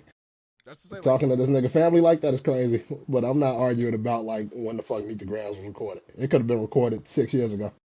and if it was pre-recorded, that's the nigga you don't beef with, because he already got Who issues gives a on shit? site. Like, Who gives a shit? and so that's running through Friday, and then Saturday by midday. I remember this is so obviously I'm checking Twitter and shit because niggas is like, all right, what's gonna happen? Because niggas waiting for Drake to respond, and Kendrick did it again. I remember I got in the car because we had to go to PetSmart. I remember the trip, and all I see is like my phone. I get like 3 straight messages out of nowhere, and I don't get a lot of text. So I was like, huh? So I look, and all I see is Tony is just, and it's just on, it's repeat. This is hate, hate, hate. And I'm like, damn, what happened? All I can do is I go to Twitter and I look at Kendrick shit, and all I see is not like us and the link. And I'm like, all right, cool, let's listen to it. Kendrick dropped again. Let's go. We pull out, we drive, and we start hearing the song, and I'm like, okay, Kendrick. When that mustard drop hits, it's like Vince Carter won the dunk contest, but when he did the elbow shit, it was like, all right. When I'm hearing it, and my initial thought is like, okay, he's gonna do, he's gonna make the record that, like, because the argument is, all right, well, Drake can make this kind of record, Kendrick can't, and so it's like, oh, he's gonna make a party record. Cool. It's like when I'm first hearing you get the mustard drop, you get the beat, and it's like, all right, cool, making a party record. By the time you done with the first verse, and this nigga has already said, don't go to Cell Block 1. I heard you like him young. And then ends that first verse with the A minor shit. We was in a whole, I don't know what reality we drove into. It was wherever I left my place and wherever I was driving 30 seconds later was not the same world. I was like, oh, we going there. Like, we going there. And on like a record that is it's Saturday. Like, this shit is going to be played every fucking where outside of just the beef.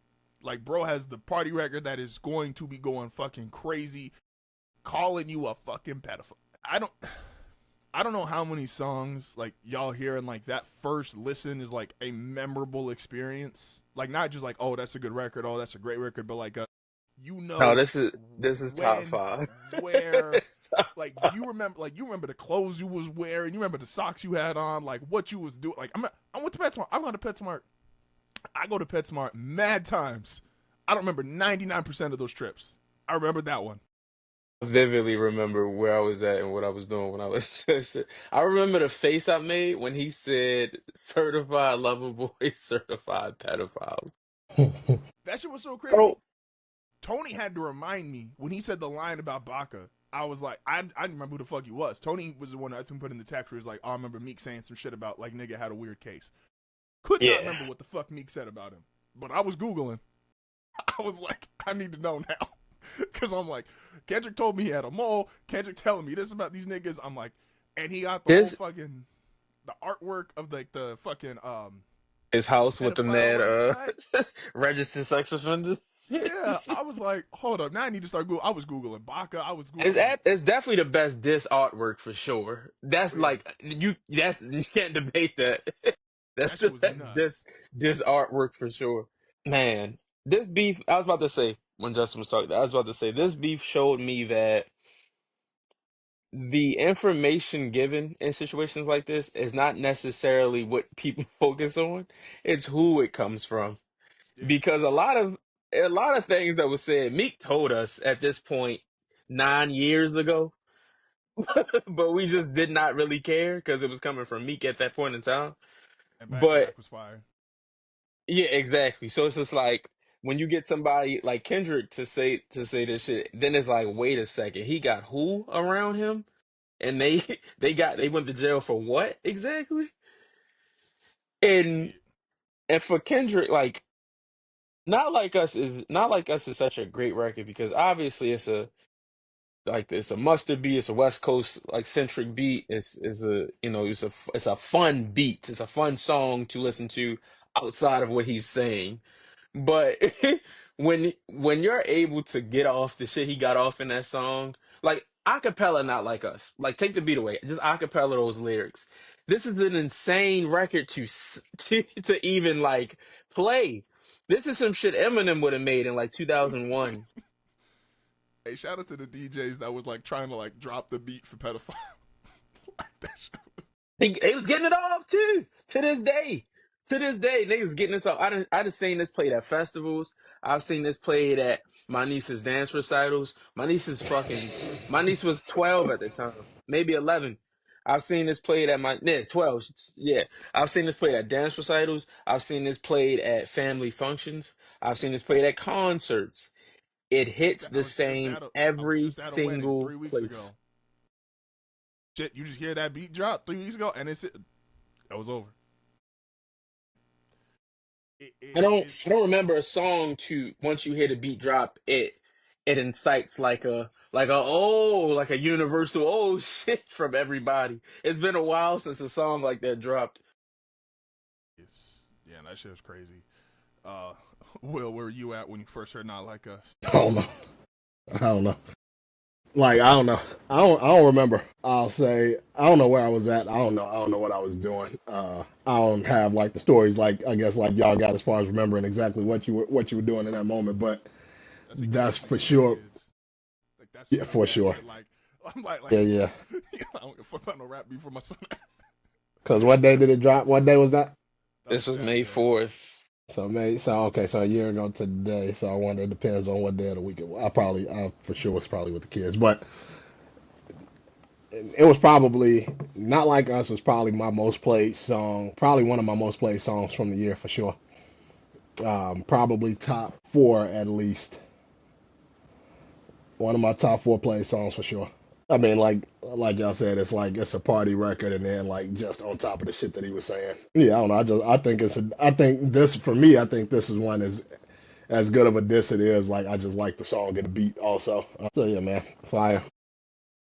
And it helped too because both Family Matters and Meet the Grams are both like 7+ minutes long. Like I remember Will texting that night and he was like, I want to hear what these niggas got to say next, but like, cut the 7-minute records out. I ain't got time for that shit.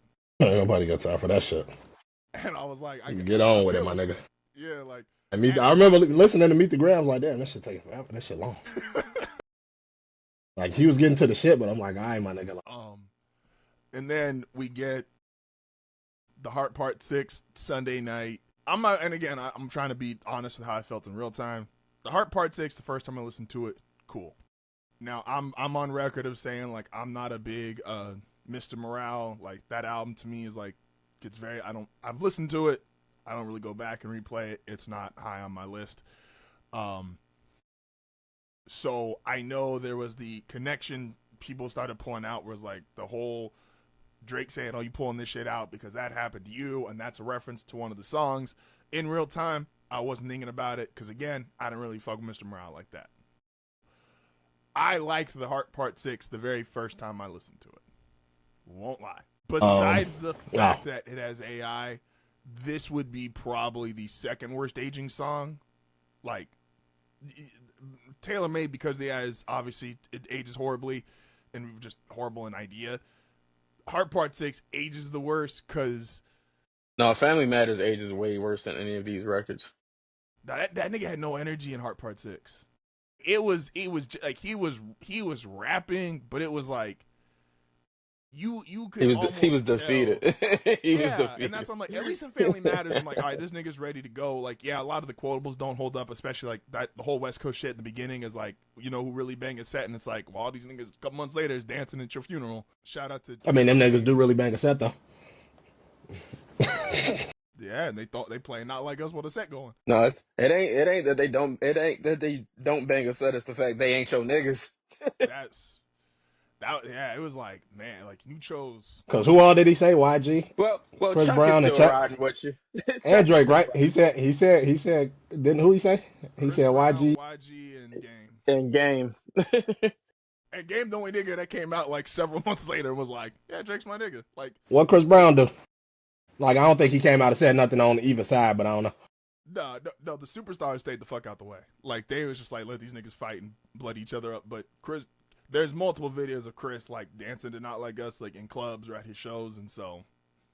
And Shit. So what?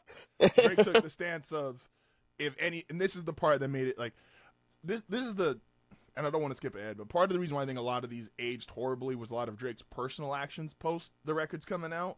Of like, if you would just let the music be the music, all right, some of these lines wouldn't have aged well, but your actions made some of these shits age even worse. And when he took like the whole stance of, which as a person I get, yo, you play this song, call me a pedophile, it's fuck you.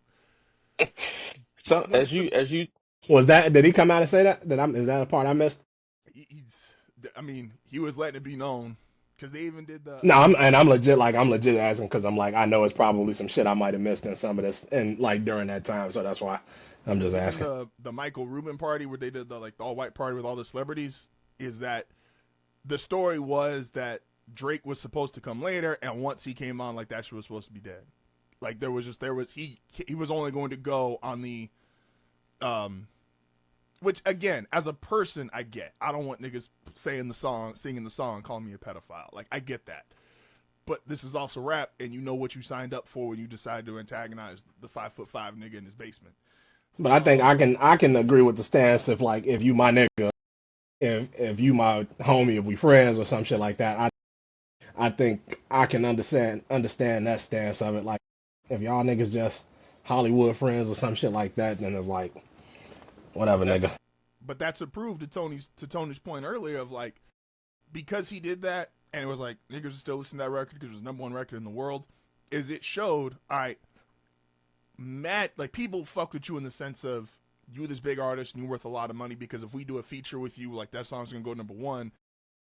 But the way people reacted to that song being out and being the biggest hit, like these niggas did not like you.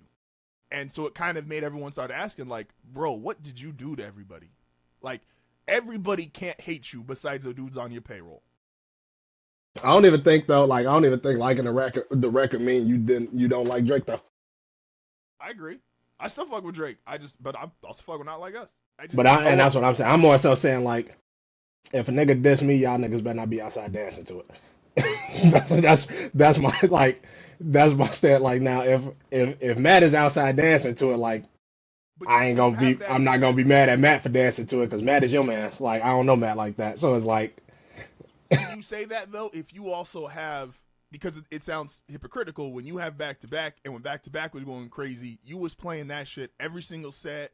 no, Niggas but had that's like cool. the little Then mid the show. nigga I'm dissing got the nigga that I'm dissing got a right to feel the same way I feel like when a nigga dissing me. Like, but that's his problem. Like, so like if Meek was mad at niggas for dancing the back to back and said that's like a Meek thing. Like he got a right to feel that way. So it's like we beefing. I ain't that ain't got shit to do with me. Fuck Meek. Like you know what I mean. Like in the moment it's like fuck that nigga. I don't give like. But if I'm beefing with a nigga like and somebody is neutral, like say you neutral or some shit, and he feel a way about you supporting my shit, is like that's a him problem. You and him gotta handle that.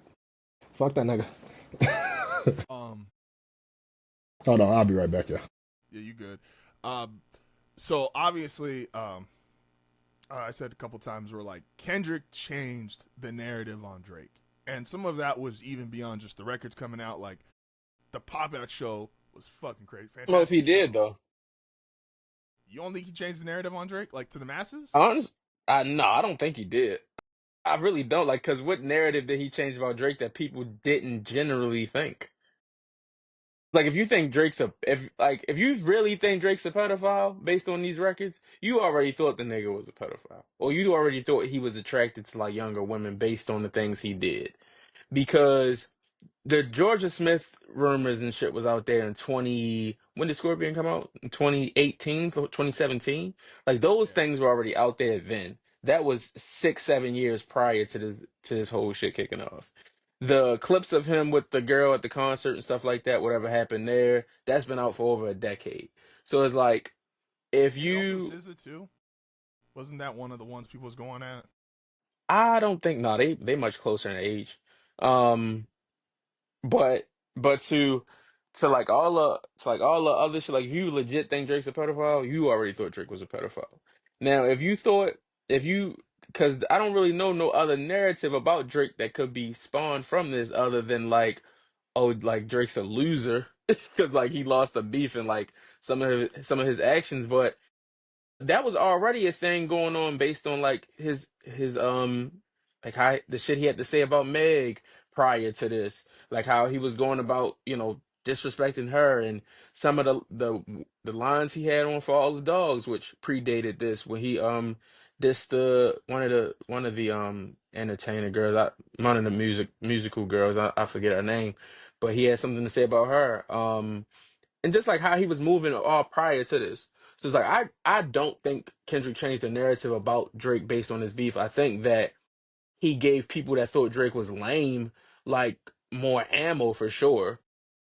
So it maybe narrative is the wrong word, and I'm gonna exclude you from this for a second because you have morals and standards. So I think to the majority of people, because it became cool to shit on Drake. And so I know we keep bringing up 15, probably 50 more than people want to hear, but it's like when 50 made the narrative cool to shit on Ja, like that was impactful. Like that, you could see it outside, niggas able to get their jokes off.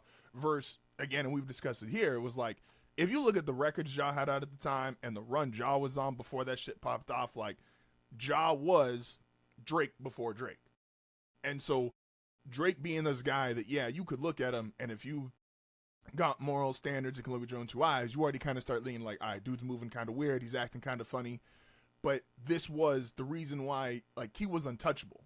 And I think that was a word we used at one point where it was like, it felt like even though he had some of these weird accusations and things were going on, it was like he was such a megastar, he was untouchable. Kendrick, I think, dragged him from the untouchable lane to the masses. And No, that's that I could get with for sure. so it's like, I think that was huge. And if Drake's not untouchable, then all of these other things start to add up, and all of these other things start to make you look at him kind of funny.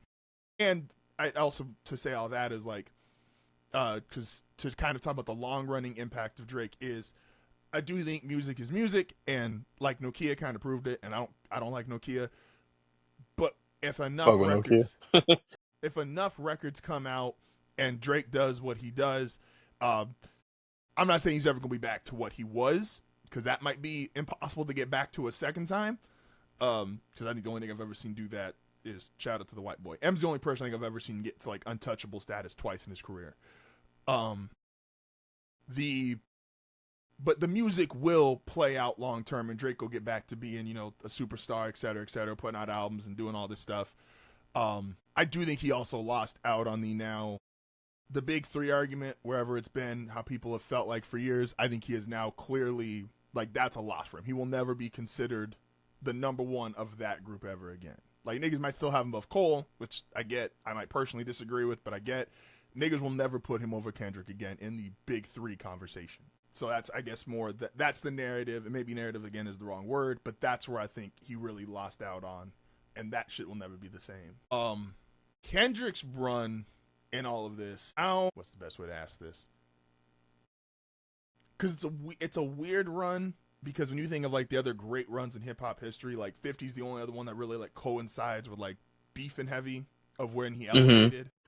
And so that's really the only one I could compare it to, because it's not like Wayne's run, or it's not like M or Jay's run. It's like that was all music. This is like, we elevated, you was already great musically, and we elevated you because we saw what you did when you went to go fight. So that being its only comparable, how does this compare to 50's run? Kendrick's? Yeah. No, you can't compare it to 50's run. Just because I don't think you can really compare it to any other like previous runs we've seen, just because like it's very different. Like just because of how those guys, it's just they're like in a box, in a box as its own run. I think it is one of the best runs we have seen, in recent times for sure. I think it's probably the best run since Futures, in 2015, 2016. But yeah, I don't think it's necessarily in a spot where you could like compare it. But what he's doing right now is definitely something that we ain't seen in like a long time, and it's something that was needed when you look at how the music he's dropped, you know, the the competition he spawned from it and did everything like that. I think it was definitely needed. Um, and he's one of the top guys. It's like it's not like this is coming from somebody that was like, you know, they've always been amongst that crowd, but was never really considered that, or somebody that's like new and they're buzzing. Like he's one of the top guys. So like to get one of these runs from one of the top guys is like that's when it's fun. I agree. Excuse me. Do you think that all right, yeah, and I think you're perfect for this. I think you had probably, how high did Kendrick jump for you? And don't gotta necessarily be a number, but like, I never viewed you as like the Kendrick guy. I don't think you've ever presented yourself as the Kendrick guy prior to this. Like, how much did Kendrick jump up in your mind, pre-beef, post-beef? Um, it's tough to say. I probably already had him, Drake, and Cole in the top 10 before this. Like I don't have him top five just because like my five not changing. Like it's just my five is just not changing. But but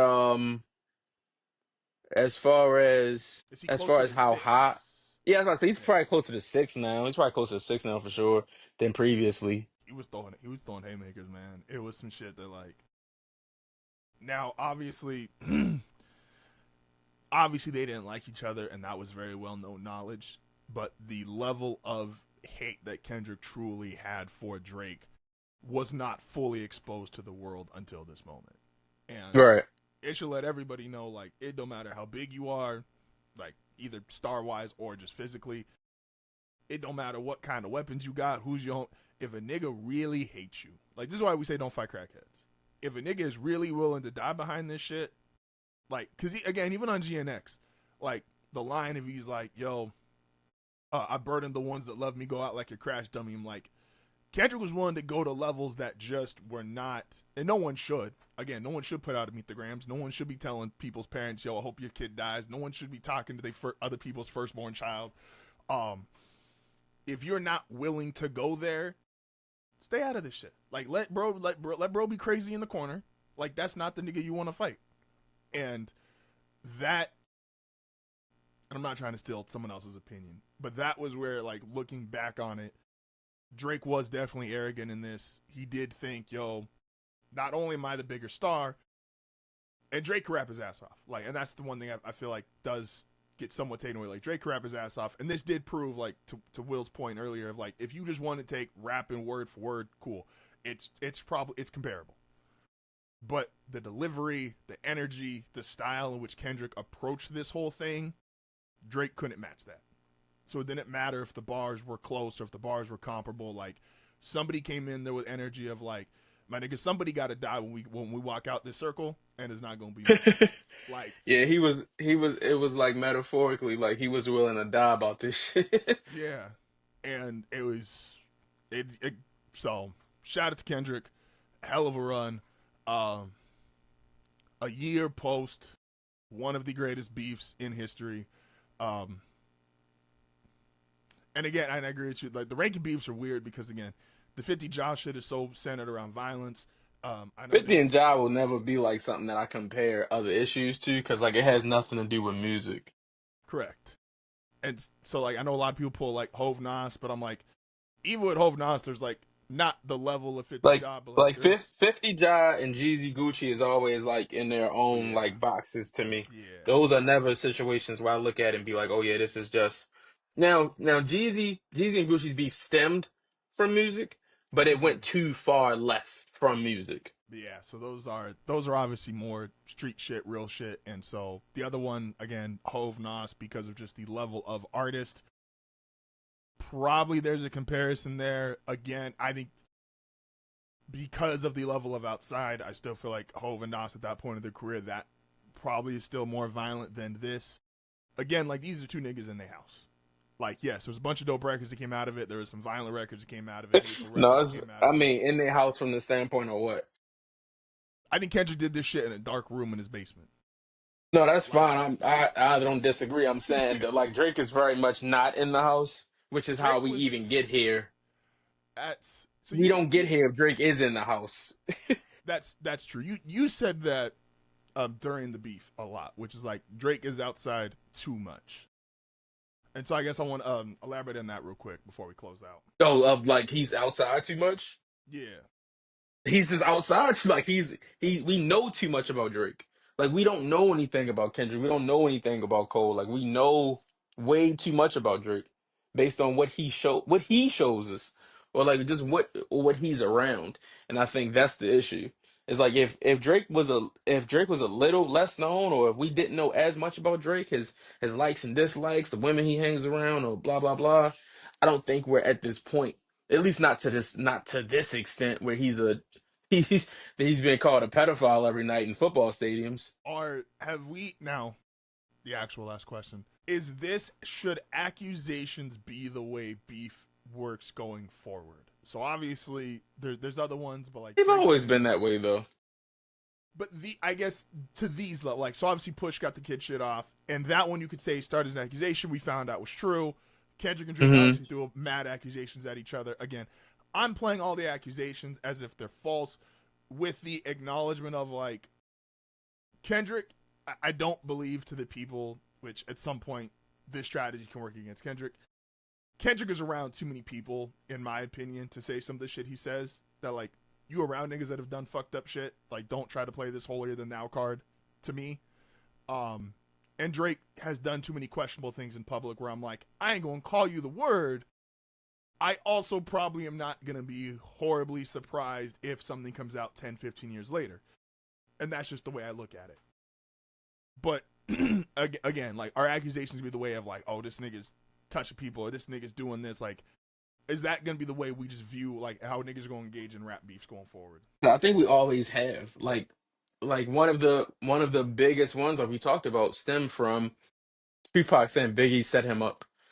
Like Yeah, yeah. or niggas being called snitches and rats. Um like we just have it's always been that way. Like every beef has begun from an allegation of something.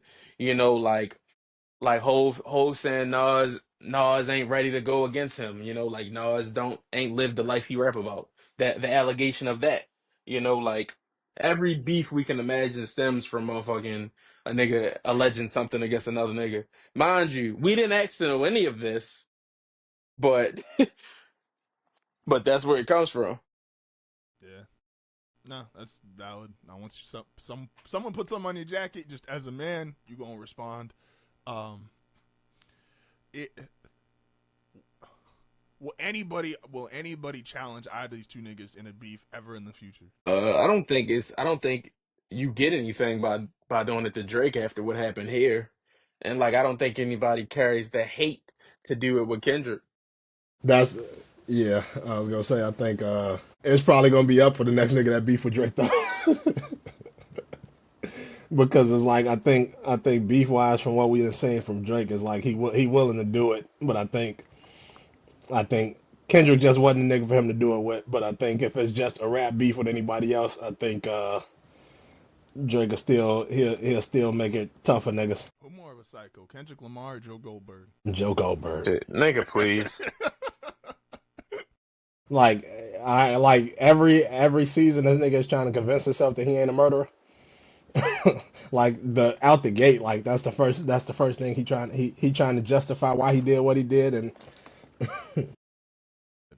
We'll get to you next week for everybody listening. We don't got time today, but man, nah, that nigga Joe is different. But that's nah, how I get Joe is a wild nigga, the and the fact that like the season ended how it ended. shout out to him. Shout out to Penn. He smoked that role. Um, it should have been Love, man. Love was the best We movie. should, Love and I was. don't know if y'all want to do it next week. I think we should rank Joe's love interest. Oh, shit, nigga. Next As week, far as as I can do far that as As right what? now. Like we can. as far as nigga shit, like, like Say less. Oh, see, but that's two different categories. Because there's a clear. If you want to just say who smoked their role the best, there's a clear one nah, in fuck my who smoked opinion. there. I don't give a fuck about who smoked their roll. But Come if on, you want nigga. to say, because it should have been, We it should, we know Joe Best Milk. Joe Best Milk is his first milk. that's true. But he should have been. And Marianne should have busted him. Man, we're gonna say His this next best week. his best milk is his first milk. Uh, Well, no, but are y'all calling this? Are his y'all second calling milk this? was fire too, though. Are His y'all second milk was heat. his second milk, his second His milk second was milk was heat. that was that are was y'all calling Beck the his first second milk milk. though? Beck is well, Candace is technically the first That's milk, what I was but about to say. Like, are Beck we doing is. Candace or Beck? Because by the way, this nigga. And I what mean, Nah, but happens? Candace ain't really had Can- no storyline. Like she came and went. Like Candace was Beck was dead like, when we got there, or like yeah, thought to be dead. yeah. That's what I'm saying. Beck is his first milk, but Candace is on the list as far as Candace is up there as far as milk go also. The But I the think I think for me, one and two, his first milk and his second milk, they duking it out. we'll get into this more next week. Bring it up, but like my only issue with Joe is like, my nigga, you like a cold blooded killer, and like for you to fuck up the two times the way you did, like with Candace at the end of season one, and it's like, oh, she's still there, and then with Mary, I'm like, so you just gonna tell me like you just a cold blooded killer, got all these plans, except the two times you don't, like, Is his work milk his last milk? absolutely, absolutely, That's his worst absolutely. milk too. That's what I said. Is his worst milk his last milk? That's definitely That's a his. fact. That's That's a definitely fact. his worst milk. Shout out to Joe. Shout out to you. That was Cause his milk before that wasn't bad either. that season five milk was spoiled. Like that shit was just Season five, season five milk was for sure sour. that shit was like you opened the carton and that shit was already smelling funny. Shout out to Marianne Bailey. She should have been the one, man. What we want to She say? came with the baldy to show niggas it was levels. Y'all any last words before we head out of here? Uh, Mm. not y'all niggas, but niggas in general. Y'all go to the cinema, man, and check out Sinners, check out Thunderbolts and whatnot. Go touch How was Senna, John? grass. Plus, did you put something in the group about it? I think you said something about it in the group Believe chat, I right? did. I believe I did. No, that movie is incredible. That movie is incredible. Like I don't. I was supposed to see it. I Yeah, still haven't checked. that movie is Shit, incredible. I'm seeing it Wednesday night, but she's asleep. She don't know that yet because I don't go to movies, and so. But this is gonna be one of the few movies that get me out the house. Then you say y'all might want like knowing y'all level of like Christianity, y'all might want to wear like rosaries or something. I'm We got to get. I I got. We. I want. We got to talk about this one episode though. I got questions. we can talk. No, we can talk about like we don't got time today, but like we can talk about. So I view. So let me be very clear, because there's a nigga who, because yes, she has. There are certain things that she does not like. I talked to Tony about this when we were trying to watch Invincible. Is like the thing she didn't like about Invincible was when they sent my man back to hell, and I'm like, at everything in the show, I'm like, this is really mild. Like, I've seen niggas' heads fly off. I've seen bodies torn apart. So, by the way, I don't want to get into the gorilla conversation, but that's how I'm gonna be doing, niggas. Like, the gorilla gonna fuck y'all up. I view it as in a sense of like, look, man, art is art, media is media. Like, whatever they do, cool. I'm like, I watch too much anime to be like, oh no, that's like too violent, or oh, that's, you know. I ain't doing that shit in real life. So to me, I'm like, that's my separation. But yeah, she don't say that you see like incantation circle on the ground, she's out. I don't know if that's in the movie or not. So we'll see. To that extent, no. But go see the movie, man. It's a great movie. Phenomenal movie. Should definitely do some numbers if they don't rob it at the Oscars and all of that good stuff. Yeah, man. We got a lot. We got a lot to talk about next week. Next week's good. And I also want to say, as a closing out note, fuck you, Streamlabs.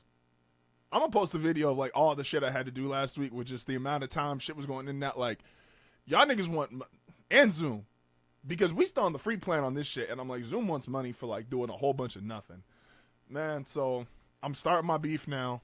Kendrick and Drake is 2024. Justin versus Streamlabs and Justin versus Zoom 2025. We taking over. With And that Justin being, versus the gorilla. nigga, What's no. Justin record in those three beefs?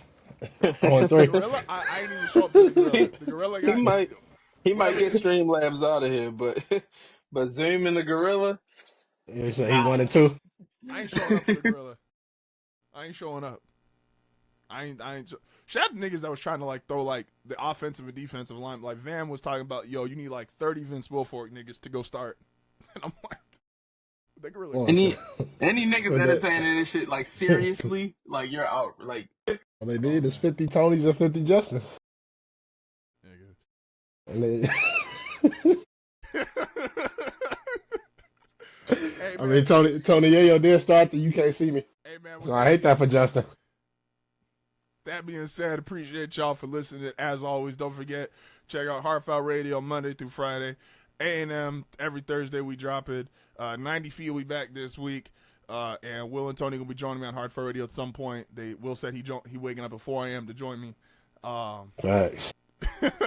With that, appreciate y'all for listening. As always, we're going to catch y'all next week. Thanks, man. Shout out to Tony Yayo and Gorilla Unit.